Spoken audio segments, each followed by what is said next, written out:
ओम शांति। 12 अगस्त 2022 बाबा के आज के महावाक्य हैं। बाबा समझाते, मीठे बच्चे, बाप का फरमान है, देही अभिमानी बनो, पवित्र बनकर सबको पवित्र बनाओ। निश्चय बुद्धि बन बाप से पूरा वर्षा लो। प्रश्न है, अंत में शरीर छोड़ने समय हाय हाय किन्हों को करनी पड़ती है? बाबा समझाते, जो जीते जी मरकर पूरा पुरुषार्थ नहीं करते हैं, पूरा वर्षा नहीं लेते हैं, उन्हें ही अंत में हाय हाय करनी पड़ती है। तो बाबा जब अभी हमें प्रैक्टिस करवाते हैं, हमें रोज़ रोज़ समझानी देते हैं, देह सहित देह की दुनिया से, संबंधों से ममत्व हटाते जाओ। जीते जी मरकर रहना है, ट्रस्टी होकर रहना है। जब हम बच्चे ये प्रैक्टिस नहीं करते हैं, अपनी अवस्था ऐसी नहीं बनाते हैं, तो बाबा कहते अंत में फिर हाय हाय करनी पड़ती है। क्यों? क्योंकि सारा जीवन जब मन और बुद्धि में देहधारियों की याद रही है, देह से लगाव रहा है, तब अंत समय भी इन सब को त्यागना कष्टदायक होता है। इसलिए बाबा समझाते, यदि इस हाय हाय से बचना, इस कष्ट से बचना चाहते हैं तो अभी से जीते जी मरने की प्रैक्टिस करनी है। दूसरा प्रश्न है, इस समय अनेक प्रकार के लड़ाई झगड़े व पार्टीशन आदि क्यों हैं?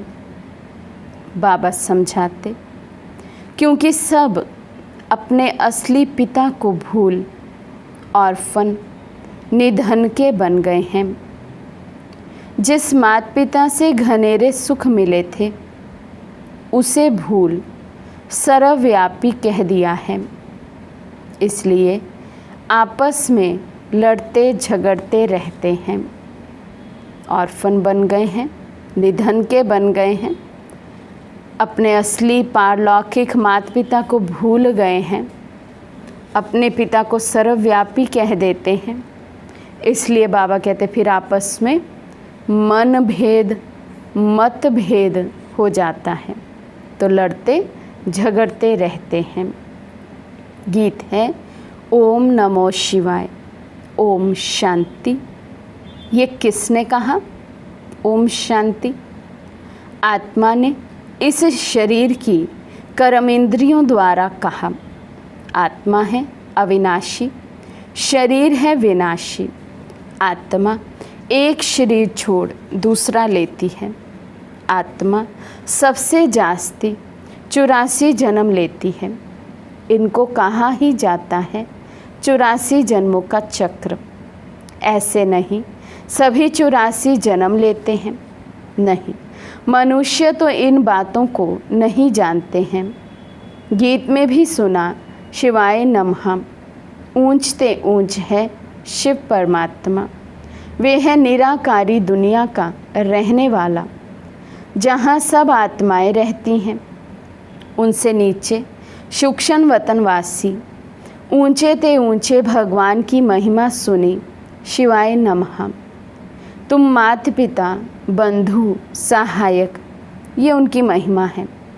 फिर कहेंगे ब्रह्मा देवताए नमः, वे रचयिता, वे रचना। फिर है ये मनुष्य सृष्टि। इस मनुष्य सृष्टि में ही पावन और पतित बनते हैं।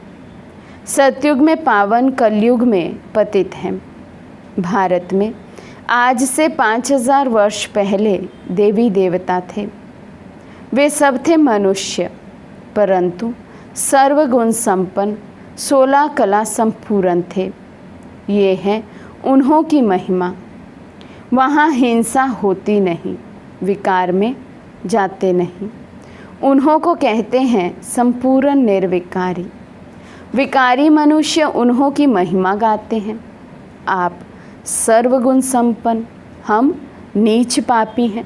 बाबा कहते हैं मंदिर में जाएंगे तो देवताओं के आगे माथा टेकेंगे, हाथ जोड़ेंगे, उनकी महिमा करेंगे और खुद को नीच पापी कहेंगे। और ऐसे किसी को कहें कि आप पतित हो और पतित पावन एक परमात्मा है, तो बाबा कहते गुस्सा करेंगे, लड़ाई झगड़ा भी करेंगे। तो बाबा समझाते परमात्मा को भी याद करते, परंतु उनको कोई जानते नहीं है, इसलिए ऑर्फन ठहरे। माता पिता होते हुए भी यदि जानते ही नहीं हैं कि हमारे वो पारलौकिक पिता है कौन, तो बाबा कहते जैसे कि अनाथ हुए, ऑर्फन हुए। गाते भी हैं तुम माता पिता हम बालक तेरे, जिससे सुख घनेरे मिलते हैं। फिर जब रावण राज्य शुरू होता है तो मनुष्य बाप को भूल पतित, ऑर्फन, निधन के बन पड़ते हैं। आपस में लड़ते झगड़ते रहते हैं। सब जगह देखो झगड़े ही झगड़े लगे हुए हैं। कितने पार्टीशन हैं। स्वर्ग में तो एक ही लक्ष्मी नारायण का राज्य था। भारतवासी सारे विश्व के मालिक थे। अब तो टुकड़े टुकड़े हैं। ये समुद्र तुम्हारा, ये हमारा, ये धरती हमारी, ये तुम्हारी। पंजाब, यूपी, राजस्थान आदि आदि अलग अलग हो गए हैं। भाषा पर भी कितने झगड़े होते हैं, क्योंकि पारलौकिक माँ बाप को नहीं जानते। बाबा कहते हैं असूल बात तो जानते नहीं कि हम सब आत्माएं आपस में भाई भाई हैं, क्योंकि हम सब एक पिता परमात्मा की संतान हैं। तो बाबा कहते हैं अपने आप को कितने भेदभाव में मनुष्यों ने बांट लिया है। भारत स्वर्ग था तो ये कोई बात नहीं थी, अब फिर स्वर्ग होना है। बाप बैठ समझाते हैं कि ये सृष्टि का चक्र कैसे फिरता है। बेहद का बाप बच्चों को कहते हैं तुम कितना बेसमझ बन पड़े हो। कहते भी हो हे परम पिता परमात्मा, फिर उनकी बायोग्राफी को नहीं जानते हो। बाप पतित पावन सद्गति दाता भी है, तुम तो जानते हो। वे तो कह देते हैं ईश्वर सर्वव्यापी है। सर्वव्यापी कहने से फिर वर्षा कैसे मिलेगा। ज़रूर बाप चाहिए ना, वर्षा देने वाला। लौकिक बाप बच्चों को पैदा करे और फिर पूछो तुम्हारा बाप कहाँ है, तो क्या सर्वव्यापी कहेगा। बाबा कहते कोई भी लौकिक बच्चे से ऐसा पूछो तुम्हारा बाप कौन, तो लौकिक बाप को कभी भी कोई सर्वव्यापी नहीं कह सकते हैं। अरे बेहद का बाप तो रचयिता है ना, उसको ही सब भगत पुकारते हैं। हे पतित पावन शिव बाबा, आकर हमको पतित से पावन बनाओ। जैसे स्वर्ग में पावन थे वैसे फिर हमको आकर पावन बनाओ। हम बहुत दुखी हैं। जब से रावण राज्य शुरू होता है तो सब मनुष्य पतित होने लग पड़ते हैं। दर दर धक्के खाते रहते हैं। समझते हैं सब में परमात्मा है। मूर्तियाँ ठीक कर भीतर की बनी हुई है ना, तो समझते हैं कि इसमें भी भगवान है। अरे पत्थर में भगवान कहाँ से आया, वे तो परम धाम में रहता है। कितने ढेर चित्र बनाते हैं, फिर जब पुराने हो जाते हैं तो फेंक देते हैं। ये है गुड़ियों की पूजा। कहते हैं हे बाबा हमको सद्गति दो। सर्व का सद्गति दाता एक ही पतित पावन शिव बाबा हैं। उनको सब मनुष्य भूल गए हैं। उनको सब याद करते हैं। सबका पतियों का पति अथवा बापों का बाप वे हैं। बाप कहते हैं बच्चे अब पावन बनो। तुम्हारी आत्मा अब पतित हो गई है, खाद पड़ गई है। सच्चे सोने में खाद डालने से अथवा अलाय पड़ने से सोने का मूल्य कम हो जाता है। तो ये भी तमो प्रधान दुनिया है। पहले गोल्डन एज में थे तो संपूर्ण निर्विकारी थे, फिर सिल्वर की खाद पड़ी, फिर कॉपर आयरन में आते हैं। आत्मा पतित होती जाती है। अभी तो बिल्कुल ही आयरन एज्ड हो गई है। वही भारत सतो प्रधान था, अब तमो प्रधान बन गया है। जो पहले पहले थे ज़रूर उन्हों को ही आए पूरे 84 जन्म लेने पड़े। क्रिश्चियन आते ही बाद में हैं, वे 84 जन्म तो ले ना सके। बाबा कहते वो धर्म तो बाद में आता है, उनकी धर्म की आत्माएं भी बाद में आती हैं। तो 84 जन्म तो उनके जो सतयुग के पहले जन्म से आए, वे 35-40 जन्म करके पाते होंगे। सृष्टि की आयु भी अब पूरी होती है, फिर नई बनेगी। नई दुनिया में है सुख, पुरानी दुनिया में है दुख। पुराने मकान को तोड़ा जाता है ना, पुरानी दुनिया में तो सब दुखी हैं। फिर इन सबको सुखी बनाने वाला तो बाप ही है। सतयुग में जो भी आत्माएं थी वे सुखी थी, बाकी सब आत्माएं शांति धाम में थी, जिसको फिर साइलेंस वर्ल्ड कहा जाता है। साइलेंस वर्ल्ड, फिर सटल वर्ल्ड अर्थात सूक्ष्म वतन। वहाँ शरीर ही नहीं है तो आत्मा आवाज़ कैसे करेगी? तो अभी सब आत्माएं तमो प्रधान हैं, इसलिए इसको आयरन एज कहा जाता है। पहले गोल्डन एज में थे, अब फिर बाप आकर गोल्डन एज में ले जाते हैं। कल्प पहले भी गोल्डन एज में थे और अभी बाबा फिर से आए हैं हमें गोल्डन एज में ले जाने के लिए। मनुष्य को देवता बनाते हैं। सतयुग में स्त्री पुरुष दोनों पवित्र रहते हैं, उनको राम राज्य कहा जाता है। अभी तो है रावण राज्य। 1-2 पर काम कटारी चलाकर दुखी करते रहते हैं। भगवान कहते हैं बच्चे, काम महाशत्रु है, इसने ही तुमको दुखी किया है, तुम बच्चे गिरते आए हो। अभी तो कोई कला नहीं रही है, फिर 16 कला संपूर्ण बनाने बाप आए हैं। इसमें सन्यासियों के मुआफिक घर बार तो छोड़ना नहीं है। पावन दुनिया में जाने के लिए ये अंतिम जन्म तुमको पवित्र ज़रूर बनना है। जो बाप द्वारा पवित्र बनेंगे वही पवित्र दुनिया के मालिक बनेंगे। यहाँ तुम बच्चे आए हो बाप के पास। ये हेड ऑफिस है जहाँ सब आते हैं। पारलौकिक बाप आत्माओं को कहते हैं बच्चे अब देही अभिमानी बनो। आत्माएं भी कहती हैं हाँ बाबा, हम आपका फरमान ज़रूर मानेंगे, पवित्र बनेंगे। ये श्रीमत है ना, श्रीमत से ही श्रेष्ठ बनना है। रावण की मत से तुम भ्रष्ट बने हो, तो इस शरीर द्वारा आत्मा कहती है हे बाबा, हम आपके बने हैं। बाप कहते हैं मैं आया ही हूँ सर्व की सद्गति करने, पाप आत्मा से पुण्य आत्मा बनाने के लिए। तो पवित्र ज़रूर बनना है। पहले जब पवित्र बन ब्रह्मा कुमार कुमारी बने, तभी शिव बाबा से स्वर्ग के सुख का वर्षा पाएं। तुम फिर से आए हो बाप से वर्षा लेने। तुम जो देवी देवता धर्म के थे, तुमने ही 84 जन्म लिए हैं। अभी वे देवी देवता हैं नहीं। देवताएं जो पतित बने हैं वही आकर पावन बनेंगे। जो आए ही बाद में हैं वे स्वर्ग में जा ना सके।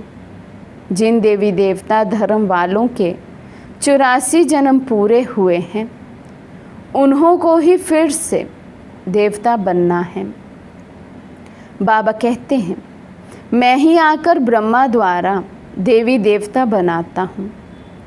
पवित्र बनने बिगर तुम देवी देवता बन नहीं सकते हो।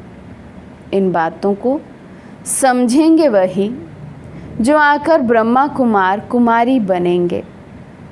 प्रजापिता गाया जाता है ना, मनुष्य सृष्टि का जगत पिता और जगत अम्बा। उनके इतने बच्चे कैसे होंगे? अभी है ब्रह्मा मुख वंशावली, सब मम्मा बाबा कहते हैं। कैसे बच्चे बने? इतने ढेर ब्राह्मण बने, इतने ढेर बच्चे बने, ब्रह्मा बाबा और मम्मा, सब उनको मम्मा बाबा कहते हैं।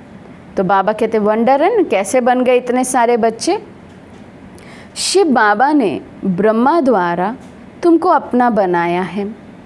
तुम शिव बाबा को याद करते हो, उससे स्वर्ग का वर्षा लेते हो।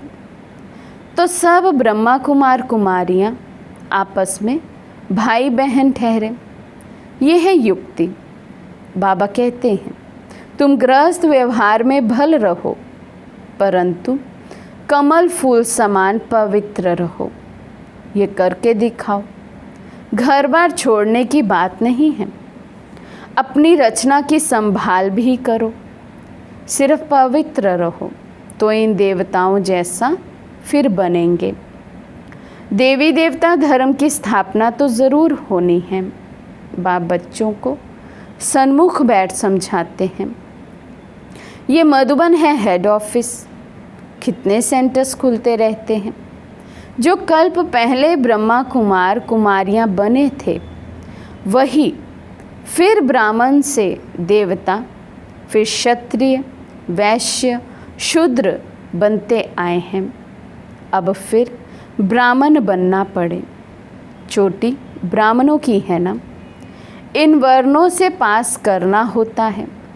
बाप कहते हैं, तुम सो देवी देवता थे, अब तुम फिर शूद्र से ब्राह्मण बने हो। सो देवी देवता बनने के लिए तुम पवित्र बनते हो। गायन भी है, कुमारी वे जो 21 पीढ़ी का उद्धार करे।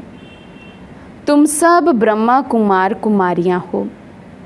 कुमार और कुमारियाँ तो दोनों चाहिए ना। तुम हर एक को 21 पीढ़ी के लिए सदा सुख का रास्ता बताते हो। चलो अपने सुख धाम, ये है दुख धाम।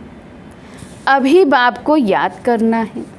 बाप कहते हैं पवित्र बनो और मामेकम याद करो। कोई भी देहधारी को याद नहीं करो। बाप ही बैठ बच्चों को सुख घनेरे देते हैं।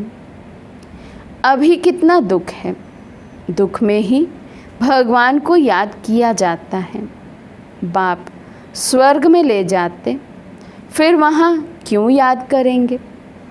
कहते हैं, हे प्रभु, अंधों की लाठी, परंतु जानते तो कुछ भी नहीं। लक्ष्मी नारायण के आगे भी जाकर कहेंगे, तुम मात पिता हम बालक तेरे।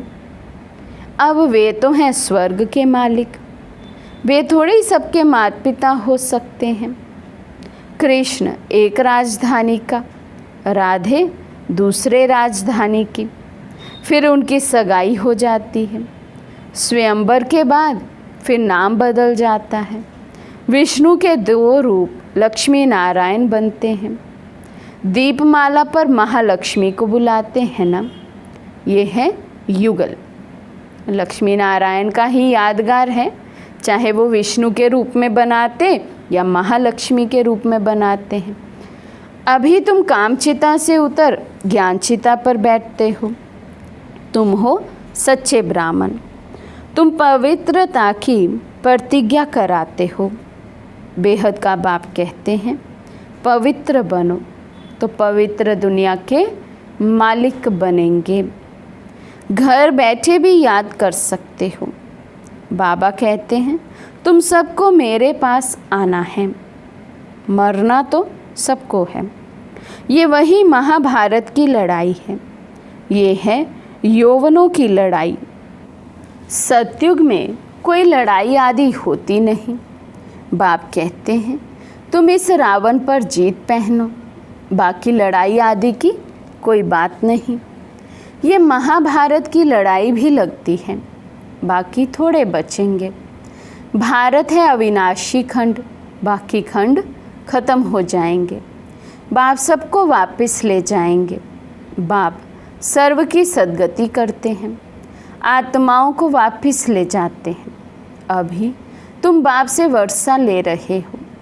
सन्यासी तो दे ना सके, वे कोई स्वर्ग का रचयिता थोड़ी है। अभी स्वर्ग की स्थापना हो रही है, बाकी नर्क के मनुष्य मात्र सब खत्म हो जाएंगे। मरना तो है, क्यों ना जीते जी वर्षा ले लेवे, नहीं तो हाय हाय करेंगे। कुंभकर्ण की आसुरी नींद से अंत में जागेंगे। अभी सारे चक्र की नॉलेज तुम्हारी बुद्धि में है। तुम ही पूज्य थे, फिर पुजारी बने, फिर पूज्य बनते हैं। पावन राजाएं भी थे, पतित राजाएं भी थे। अब नो राजा, प्रजा का प्रजा पर राज्य है। फिर सृष्टि को चक्र खाना है, सतयुग में आना है। शिव बाबा इनके मुख से कहते हैं तुम हमारे बच्चे हो। तुम भी कहते हो बाबा हम आपके बच्चे हैं। ये है मुख वंशावली। तुम ईश्वर का परिवार हो। भगवानुवाच एक बाप को याद करो।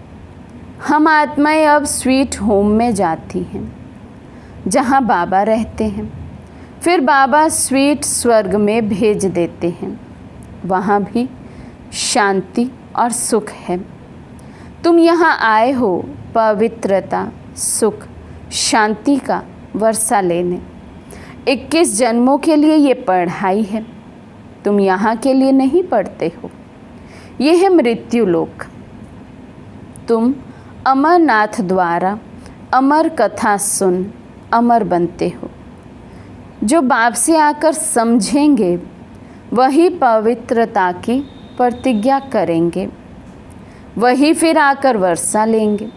ब्रह्मा कुमार कुमारियाँ तो ढेर के ढेर होते जाएंगे। दिन प्रतिदिन सेंटर खुलते जाएंगे। शूद्र से ब्राह्मण बनते जाएंगे। अच्छा, मीठे मीठे सिके लदे बच्चों प्रति माता पिता बाप दादा का याद प्यार और गुड मॉर्निंग। रूहानी बाप की रूहानी बच्चों को नमस्ते। हम रूहानी बच्चों की रूहानी बाप दादा को दिल व जान सिक व प्रेम से नमस्ते नमस्ते नमस्ते जी।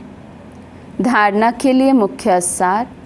फर्स्ट पॉइंट, बाप से स्वर्ग का वर्षा लेने के लिए गृहस्थ व्यवहार में रहते, रचना की संभाल करते हुए कमल फूल समान पवित्र बनना है।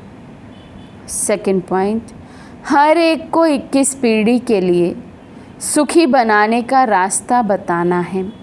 ज्ञान चिता पर बैठ शूद्र से ब्राह्मण और फिर देवता बनना है। आज का वरदान है, मास्टर स्नेह के सागर बन, घृणा भाव को समाप्त करने वाले नॉलेजफुल भव। मास्टर स्नेह के सागर बन, घृणा भाव को समाप्त करने वाले नॉलेजफुल भव। नॉलेजफुल अर्थात ज्ञानी तु आत्मा। बच्चे हर एक के प्रति मास्टर स्नेह के सागर होते हैं। उनके पास स्नेह के बिना और कुछ है ही नहीं। आजकल संपत्ति से भी ज़्यादा स्नेह की आवश्यकता है। तो मास्टर स्नेह के सागर बन, अपकारी पर भी उपकार करो। जैसे बाप सभी बच्चों के प्रति रहम और कल्याण की भावना रखते हैं, ऐसे बाप समान क्षमा के सागर और रहम दिल बच्चों में भी किसी के प्रति घृणा भाव नहीं हो सकता। सकता। स्लोगन है, हदों को समाप्त कर बेहद की दृष्टि और वृत्ति को अपनाना ही यूनिटी का आधार है। हदों को समाप्त कर बेहद की दृष्टि और वृत्ति को अपनाना ही यूनिटी का आधार है। अच्छा, ओम शांति।